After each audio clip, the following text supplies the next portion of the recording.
Well, I thought that was a game that we were waiting to play, like a complete game and really in all phases of it. So, something that we probably hadn't done overall in a year and a half now. So, as in a lot of ways, that was the best game that we had played completely, and needed it obviously to help win the game. So, I think Sam Burt described you as very pleased after the game, and yeah. Like, I guess how like happy are you after a game like that? Yeah. I've coached a while, and I've, been in some games and just seen different things, but really it's just a challenging job, and to really be able to just really put it all together here once, and like I said, we were sometimes defense has been an obstacle that we got to overcome to win. This time it was really a key piece of the winning, if you know what I mean. So the tables are a little bit different, and so yeah, it meant a lot to all the things that we talk about, what we want to do, how we want to do things. I felt like for the most part we were able to really, for the first time, really do all those things. That's pretty satisfying for sure. Brian, is a complete game like that a sort of a light bulb moment? I guess what I'm asking is, does it increase the odds of that coming again next week? Man, I sure hope so, right? Because it'd be a shame to go out this week and fall on your face, and then you're left wondering again, well, what was that last week? Yeah. And so, I do think that it's a huge confidence builder, and that we'll be able to use, that I think that we are using, and it just gives credence to the message that they guys, I think, get a lot. And hey, stop the run. Don't let a team run the ball on you. They couldn't run the ball on us, and good things will happen when those things happen. So be disruptive to the passer when he throws. We're disruptive, right? Don't give up big plays. We really didn't give up, other than one really big noticeable play.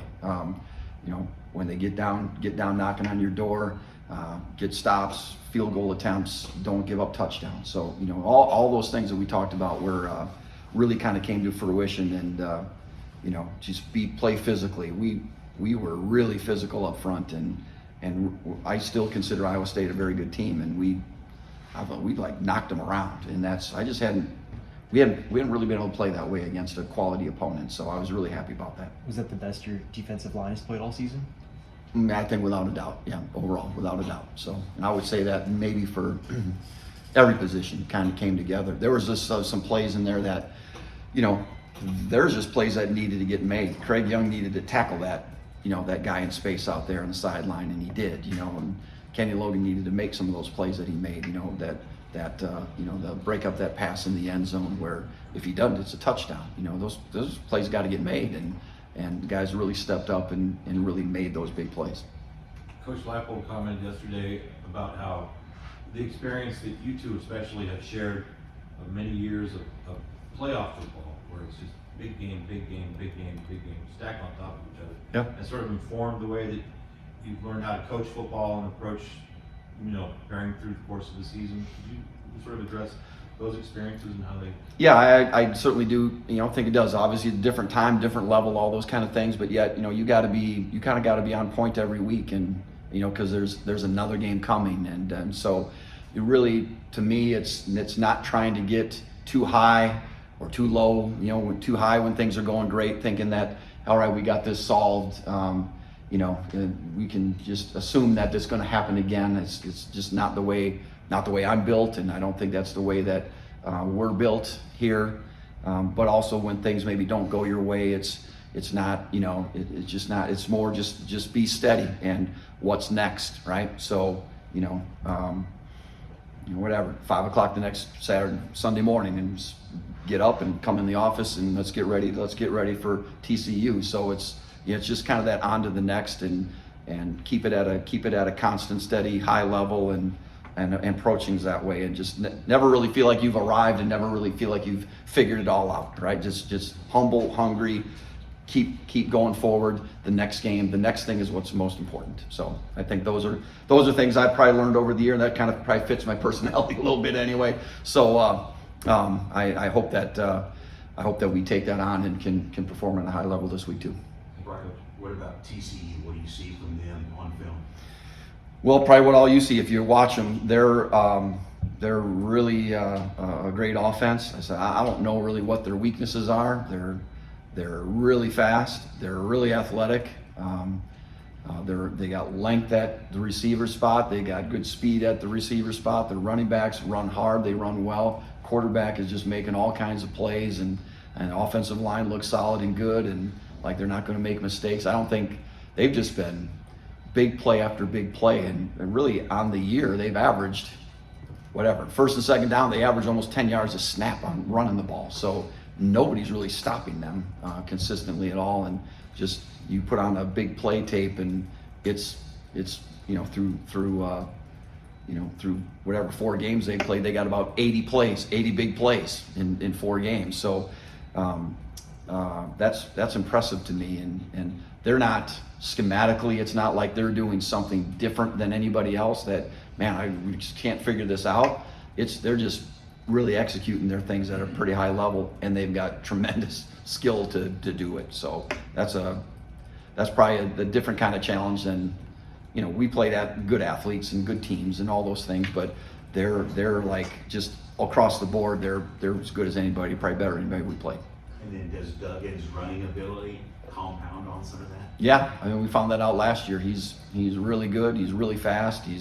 I think he's just a really good heady decision maker where, when he needs to pull it down and run it, he makes a good decision. When he can scramble a little bit and throw it, he does that.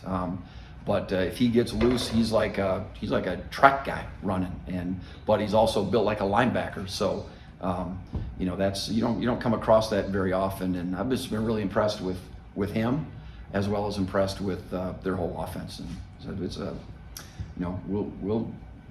we'll be ready, and we'll give it our best. And I hope that, again, nobody's really been able to slow them down long enough to know can they really take a drive and go the length of the field on. I don't know. They haven't had to do it against anybody really. So that's where we kind of need to start, and then see what happens from there. Is that scheme, or is that execution, or how do you try to slow them down like that? Yeah, well, it's being sound. If you look, there's a lot of teams that make busts sometimes. Just assignment busts it looks like, and guys are just wide open, and maybe anybody could make those plays, but they're going to make you pay for sure. And so we can't have those kind of. I always talk about unforced errors, right? So you can't have double faults in tennis. You can't serve it twice out of bounds. We gotta make sure we're hitting it in the square, and not hurt ourselves that way. Not do things that are gonna just give them kind of things, and they just have to make them earn it a little bit more. And I think we've got a scheme that does that, and we do enough things to. I don't know really anybody's just going to be able to look at us and know this is what they're doing. I think we do enough different things that we'll try to keep them guessing a little bit too, and maybe they'll make the mistakes. You guys have been really, really good in the red zone, stopping teams from scoring a touchdown. What has been kind of the key to success for you guys in red zone defense? I think we work on it a lot.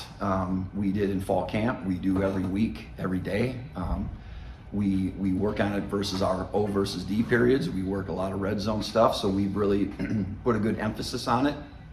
I think we're doing a couple different things that maybe we have done in the past that's have really helped us. So, but it's that, hey, if the ball's not across the goal line, if they're not in, they're not in. So you just keep playing, and when those key moments, you just got to be able to get some stops. And so far this year, for the most part, we've done a pretty decent job in either stopping them, getting a turnover, or more or less it's make them kick a field goal. And so 3 points is a lot less painful than 7, and it makes the offense go, we should have scored, and defense is going, right, we kept them from scoring, a touchdown. So I think that goes a long ways in terms of confidence for the next time things come up. You mentioned doing things differently now than maybe you have in past years. Anything particular you can share? Nope. Nope. I don't want it. It's just different thoughts about a couple how we're going to play certain situations, and it's just been good. I don't really want to say what that is though. How does Kobe fit into that idea of being fundamental and disciplined and all that? I guess, is there a line you have to walk with a guy like that who's ready to make a break on a ball and take some chances, and how do you manage Right, that? that's the good and the bad of oftentimes really good players, is that he's got a pretty good sense of seeing things and timing things up, and is not afraid to take a chance. He's certainly not a cautious player, but obviously that works out well. But yeah, now it's taking chances within a technique. It's not like, well, I'm supposed to be playing a deep third and I'm going to go up here and play at the line of scrimmage. That's not that kind of stuff. It's just within what we're doing. He's really developing. Kobe's like really developing into a really good player. He's put on a bunch of weight. I don't know if you guys can see that or not. He's like growing taller and longer, and we do one-on-one things in practice. Nobody catches balls on him, so he's really coming on, and I think like he can really be something special. He already is very good, but man, he's still got a lot of ceiling ahead of him too, as he keeps maturing, physically and all those other kind of things. So yeah, so you gotta, I don't want guys taking chances outside of our defense, right? That's how bad things are going to happen. But within the scope of what we're doing, you got to kind of let guys. Not gonna teach them not to, get a bead and break on the ball. That's what a guy should do. So. Did you see it coming? This development from him this quickly? I don't know. I guess I was more hopeful than just knowing it was going to come. He's like, I'm just talking physical maturity, but he's like matured in other ways too, just as a person. Maybe that just comes with age, but also I believe that it's just like trusting the message of the program and the things that he hears every day, and just really buying into those things. Like, as anybody, it happened for anybody, right? If you just buy into it and go with it and don't resist, right? Be a sponge and not a raincoat. Good things are going to start happening, and I think he's done that enough now where he sees, yep, this is all for my benefit, and I'm gonna embrace it rather than fight against it. And so I think he's just kind of let himself go in that area, and we're seeing it. So Lance brought up Tommy Dunn in particular yesterday.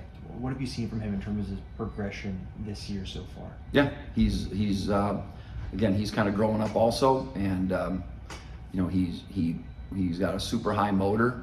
He's a big, strong kid that gets off the ball and is powerful and just plays kind of like we want him to play. So, and then he's getting more and more opportunities as we go, and just more as a trustworthy piece of things. And so, the one play Saturday, but down by the goal line where we had him backed up, is like he walked that guy back to the goal line, and somebody else ended up making the tackle. But that's stuff that he can do, that we just need to keep that kind of stuff going from him. Is it exciting as a defensive coordinator to know that you have like Tommy and DJ, redshirt freshmen, you have OJ sophomore, Jacoby sophomore? Is it exciting to know that you have these guys in the program for multiple years to come, even though they're playing right now? Yeah, for sure.